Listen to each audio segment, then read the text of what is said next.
जब कर नहीं तो डर काहे का।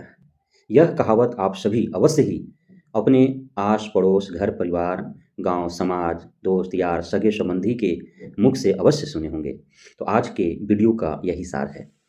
नमस्कार दोस्तों, मैं राकेश वर्मा आप सबका तहे दिल से स्वागत करता हूं आपके अपने परिवार सबसे भरोसेमंद और पसंदीदा यूट्यूब चैनल एस ग्रुप पर। दोस्तों, बीपीएससी टीआरई 1 से जितने भी चयनित व योगदान लेकर के बिहार के विभिन्न विद्यालयों में शिक्षा प्रदान कर रहे हैं, उन सभी शिक्षकों का पुनः एक बार जांच किया जाना है। आखिर इस जांच का तात्पर्य क्या है? इस जांच का ध्येय क्या है? पृष्ठभूमि कहाँ से तैयार हुई? क्या-क्या जांच होंगे? कौन आपके साथ जांच के लिए जाएगा और वहाँ पे क्या जांचा जाएगा? कहाँ जाना है आपको? किस बात को लेकर के आपको डरने की आवश्यकता है? किन्हें डरने की आवश्यकता है? और किन्हें बेझिझक, बेधड़क रहने की आवश्यकता है? बने रहिए इस वीडियो में अंत तक। मैं आपके इस री-वेरिफिकेशन से संबंधित जो थंब इम्प्रेशन जांच हो रहा है, उससे संबंधित आपके सारे दुःख, दुविधा, भ्रम, संशय दूर करने वाला हूँ। दोस्तों, आप सभी अभ्यर्थी, आप बहुत भाग्यशाली हैं। 2023 आपके जीवन में खुशियाँ लाया है। आपका पूरा परिवार, आपके बीवी, बच्चे, पत्नी, पति, सास, ससुर, माता, पिता, सगे-संबंधी सभी खुश हैं कि आप बिहार में सरकारी शिक्षक बन गए हैं। और शिक्षक समाज का आईना होता है। शिक्षक से बढ़ कर के इस पूरे ब्रह्मांड में कोई अच्छा पद हो ही नहीं सकता है। तो आप उस पद पर बैठ कर के और आप पद धारण करते हुए आप समाज को शिक्षा दे रहे हैं। बिहार ही नहीं बल्कि पूरे देश का भविष्य गढ़ रहे हैं। तो आपको हार्दिक शुभकामनाएँ, लख-लख बधाइयाँ। आपके जीवन के लिए ढेर सारी मंगल कामनाएँ। तो दोस्तों, अब आप जान लें कि आखिर आपको हालाँकि और 2 जनवरी 2024 से ही थंब इम्प्रेशन जाँच हेतु जाना था, और लेकिन इसका शेड्यूल नहीं जारी होने की वजह से 2 जनवरी 2024 को शायद ही कहीं जाँच हो पाया होगा। लेकिन 3 जनवरी 2024 से लगातार लगभग 12-13 दिन या 2 हफ्ता कह सकते हैं कि लगातार 2 हफ्ता तक जो है बीपीएससी टीआरई 1 का जाँच चलेगा।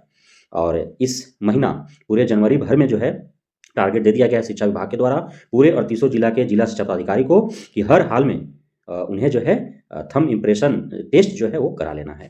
तो आप सभी जिस भी जिला के शिक्षक अभ्यर्थी हैं, जिस भी प्रखंड के, जिस भी पंचायत के, जिस भी विद्यालय में आप कार्यरत हैं, वहाँ से आपके जो प्रधानाध्यापक हैं या प्रभारी प्रधानाध्यापक हैं, वे अपने साथ लेकर के और आपको जाएँगे जिला में जो डीईओ ऑफिस है वहाँ जाएँगे। वहीं पे या फिर जिला मुख्यालय में ही किसी कार्यालय में, चाहे वो डीईओ ऑफिस, ज़्यादातर डीईओ ऑफिस में ही होंगे या डीआरसीसी में हो सकते हैं या फिर डिस्ट्रिक्ट मजिस्ट्रेट के यहाँ हो सकते हैं, कार्यक्रम पदाधिकारी के यहाँ हो सकते हैं। तो जिला मुख्यालय में ही होगा। बीपीएससी आयोग के वेंडर के द्वारा जो है हर जगह प्रत्येक जिला में एक जो है वो आपका थंब इम्प्रेशन मशीन लगाया गया है और वहीं पे जो है आपका थंब इम्प्रेशन जाँच होगा। अब इसका मकसद क्या है? आखिर क्यों यह करना पड़ रहा है शिक्षा विभाग को, जबकि बीपीएससी टीआरई 1 से बहाल हुए शिक्षकों का एक वेतन आ भी गया, उनके खाते में उनका वेतन प्राप्त हो गया। कुछ ही लोग जो है वंचित रह गए हैं किसी कारणवश, लेकिन लगभग लोगों का जो है उनका वेतन आ गया। तो अब क्यों आखिर ज़रूरी हो गया? लगभग 1.5 महीना जो विद्यालय में पढ़ा चुके हैं शिक्षक, उन्हें पुनः जाँच, वो भी थंब इम्प्रेशन टेस्ट करने की आवश्यकता क्यों पड़ी? तो इसके पीछे का सबसे बड़ा कारण है कि आपका समस्तीपुर में देखने को मिला, हाजीपुर में देखने को मिला और कई जिला में देखने को मिला। इतना सख्ती बरतने के बाद भी और इतना फर्जीवाड़े से को रोकने के लिए और फर्जी तरीके से कोई घुसे नहीं, कोई शिक्षक बने नहीं बिहार में, और साथ ही बीपीएससी आयोग पर किसी तरह कोई दाग न लगे, कोई आँच ना आए, कोई उँगली ना उठे। बीपीएससी आयोग ने पूरे टेक्निक का इस्तेमाल किया कि हर तरह से जो है फर्जीवाड़ा को रोका जाए, फर्जी अभ्यर्थियों को रोका जाए। लेकिन फिर भी मैं बराबर कहता हूँ और आप अपने पूर्वजों से सुने होंगे कि कानून बनाने वाला एक कदम चलता है, उससे 10 कदम आगे उसे तोड़ने वाले होते हैं, चलते हैं। तो वही हाल है। बीपीएससी आयोग जैसे-जैसे व्यवस्था बना रही थी फर्जी अभ्यर्थियों को रोकने के लिए, फर्जीवाड़ा रोकने के लिए, तो वे लोग भी उस पर जो है नाग की तरह बैठे हुए थे डसने के लिए कि बना तो नियम, तोड़ेंगे तो ज़रूर ही, जब तक तोड़ेंगे नहीं तब तक छोड़ेंगे नहीं। और वे जो है घुस ही गए अंततः, और कई जिलों में जो है दर्जनों शिक्षक अभ्यर्थी पर ऐसा क्लेम हुआ है।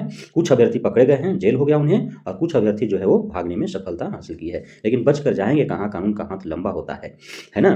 तो अब उल्टा उन्हीं पर पड़ गया। अब जो है शिक्षा विभाग, सरकार और जो कानून है, जो बिहार के शासन प्रशासन है, वह पीछे पड़ गया है। अब जब तक पकड़ेंगे नहीं तब तक छोड़ेंगे नहीं, और पकड़ेंगे तो तोड़ेंगे नहीं तो छोड़ेंगे नहीं। अब जो है प्रशासन उन फर्जी अभ्यर्थियों और फर्जी शिक्षकों के पीछे पड़ गई है।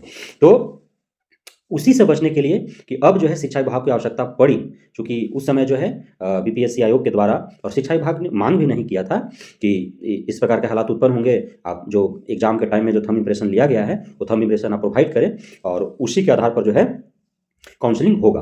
बीपीएससी टीआरई 2 में भी 2-3 दिन काउंसलिंग हो चुके थे। लगभग 25-30% अभ्यर्थियों को काउंसलिंग हो गया था, उसके बाद जो है थंब इम्प्रेशन कराया गया। हालाँकि सभी बीपीएससी टीआरई 2 से भी जितने भी चयनित अभ्यर्थी हैं, योगदान ले लेंगे। वे 15 दिन, 20 दिन, 1 महीना विद्यालय में पढ़ा लेंगे, तो उसके बाद उनका भी जो है थंब इम्प्रेशन टेस्ट होगा ही होगा। तो उनका भी दोबारा जो है रीवेरिफिकेशन होगा।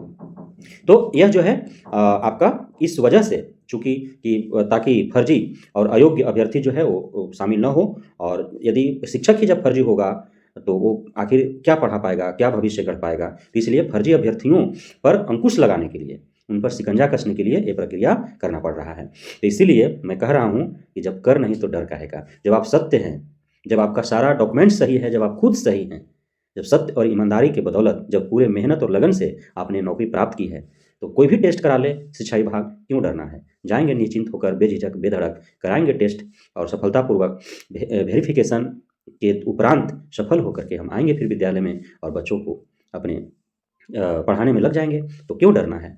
तो आप सभी शिक्षक अभ्यर्थियों को जांच के लिए कहाँ जाना है, जिला मुख्यालय में, खास करके डीईओ ऑफिस, जो जिला शिक्षा पदाधिकारी का ऑफिस है, वहीं पे जो है जांच होने का अधिक संभावना है। आपको अकेले नहीं जाना है, आप अपने विद्यालय के प्रधानाध्यापक या फिर प्रभारी प्रधानाध्यापक है, उनके साथ आपको जाना है ना, वो लेकर के जाएंगे और उनके समक्ष ही आपका जांच होगा, है ना। उनके उपस्थिति में सीसीटीवी लगा रहेगा, और जो टेक्नीशियन होगा वो टेक्नीशियन प्रधानाध्यापक या प्रभारी प्रधानाध्यापक के समक्ष, उनकी उपस्थिति में सीसीटीवी की निगरानी में आपका जांच होगा। और वहाँ पे जो है वो प्रधानाध्यापक, प्रभारी प्रधानाध्यापक जाएंगे तो बोलेंगे कि हाँ, पिछले 15-20 दिनों या 25 दिनों, 1 महीना से, यानी कि बीपीएससी कैडर से इनका ज्वाइनिंग हुआ है, हमारे विद्यालय में इतने तारीख से पढ़ा रहे हैं, और इन्हीं का जो है थंब इम्प्रेशन टेस्ट होगा। तो ये सारा प्रक्रिया होगा आपका। वहाँ पे कोई डॉक्यूमेंट्स आपको लेकर के नहीं जाना है, कोई डॉक्यूमेंट्स वहाँ पे जांच नहीं होगा, किसी प्रकार कोई कागजात वहाँ जांच नहीं होंगे। कागजात ऑलरेडी आपका जांच हो चुके हैं और जांच हो रहे हैं।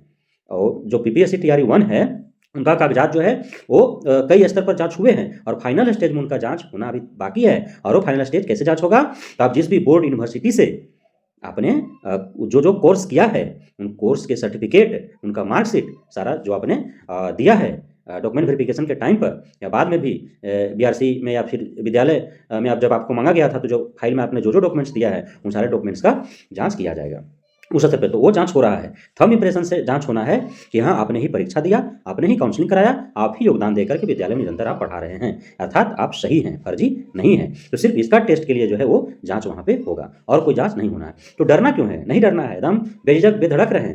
मैं तो पिछले वीडियो में भी आपको बताया था कि डरने की आवश्यकता नहीं है, जो फर्जी होंगे उसको भागने की आवश्यकता है, रन छोड़ करके भाग जाओ। लेकिन जो सही हैं, सत्य हैं, तो क्यों डरना उन्हें, कोई डरने की आवश्यकता नहीं है। आप जाइए अपने हेडमास्टर साहब के साथ है आराम से, और डीओ साहब के ऑफिस में, या जहाँ भी आपको ले जाएंगे, उन्हें पता है कि कहाँ जो है थंब इम्प्रेशन टेस्ट हो रहा है जिला में। तो शेड्यूल के हिसाब से जो है जिला है, जैसे मान लीजिए कि किसी का जमुई जिला है, किसी का जो है वैशाली है, किसी का पूर्वी चंपारण है, किसी का पश्चिमी चंपारण है।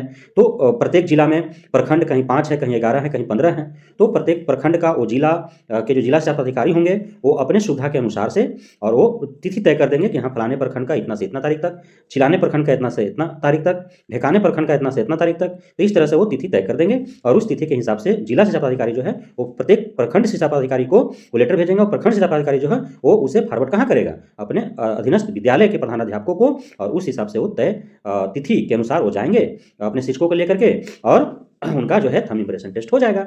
अब इसमें यह भी सख्त बरता गया है कि जो तिथि और समय तय किया गया है, यदि उस तिथि और समय को उस विद्यालय का कोई भी शिक्षक यदि नहीं आता है, तो ऐसा मान लिया जाएगा कि वह थंब इम्प्रेशन नहीं कराना चाहता है, वो फर्जी है, और उस पर उचित कार्रवाई किया जाएगा शिक्षा विभाग के द्वारा। तो इसको ध्यान में रखते हुए आपको जो भी शेड्यूल दिया गया है, प्रधानाध्यापक का यह जिम्मेदारी है, यदि नहीं वो करवाता है तय समय पर, तो प्रधानाध्यापक पर भी कार्रवाई होगी। तो प्रधानाध्यापक की जिम्मेदारी है कि वो अपने विद्यालय के नवनियुक्त बीपीएससी कैडर से जो बहाल शिक्षक हैं, उनका जो भी शेड्यूल जारी किया गया है जिला शिक्षा पदाधिकारी, प्रखंड शिक्षा पदाधिकारी के द्वारा, उस शेड्यूल के हिसाब से वो जिला मुख्यालय में ले जाएं उन्हें, और थंब इम्प्रेशन टेस्ट करवाएं अपने सामने, प्रत्यक्ष रूप से सीसीटीवी की निगरानी में। तो टेस्ट में यदि आप सही पाए गए तो कुछ नहीं होने वाला है, और गलत आप तभी ना पाए जाएँगे जब आप गलत होंगे, तो आपको पता ही है कि आप गलत है कि सही है, तो डरना काहे ला? जो गलत है वो डरेगा, वो रन छोड़ के भागेगा, जो सही है कहीं ले चलो टेस्ट के लिए, जिला मुख्यालय में ले चलो, चाहे राजधानी मुख्यालय में ले चलो, किसी के समक्ष टेस्ट कर लो, क्या दिक्कत है? हम सत्य हैं, सही हैं, कोई डरने की आवश्यकता नहीं है। तो इस प्रकार से आपका थंब इम्प्रेशन टेस्ट होगा, जो 3 जनवरी 2024 से निरंतर जो है लगभग 2 हफ्ते तक आपका चलेगा और अंतिम समय जो है पूरा जनवरी दिया गया है कि पूरे जनवरी माह में बीपीएससी टीआरई 1 के प्रत्येक शिक्षकों का जो है थंब इम्प्रेशन टेस्ट हो जाना चाहिए और उसके बाद जैसे ही बीपीएससी टीआरई 2 के शिक्षकों का योगदान हो जाएगा और वो कम से कम 15 दिन वो अपने विद्यालय में पढ़ा लेंगे, उसके बाद उनका भी बीपीएससी टीआरई 1 के शिक्षकों के जैसा ही थंब इम्प्रेशन टेस्ट उनका भी होगा। तो ये आपको ध्यान में रखना है। तो इसके लिए आप तैयार रहें, बेधड़क, बेझिझक आप जाएँ और टेस्ट कराएँ। किसी तरह से कोई डरने की आवश्यकता नहीं है, कोई डॉक्यूमेंट्स नहीं ले जाना है, कोई डॉक्यूमेंट्स का टेस्ट नहीं हो रहा है, सिर्फ आपका जाँच होगा कि आप सही में वही हैं जो परीक्षा दी है, काउंसलिंग कराएँ और विद्यालय में निरंतर पढ़ा रहे हैं और आप सही हैं। तो बहुत-बहुत धन्यवाद आप सभी साथियों का हमारे साथ जुड़ने के लिए, हमारे साथ बने रहने के लिए, हम पे इतना भरोसा दिखाने के लिए। जय हिंद।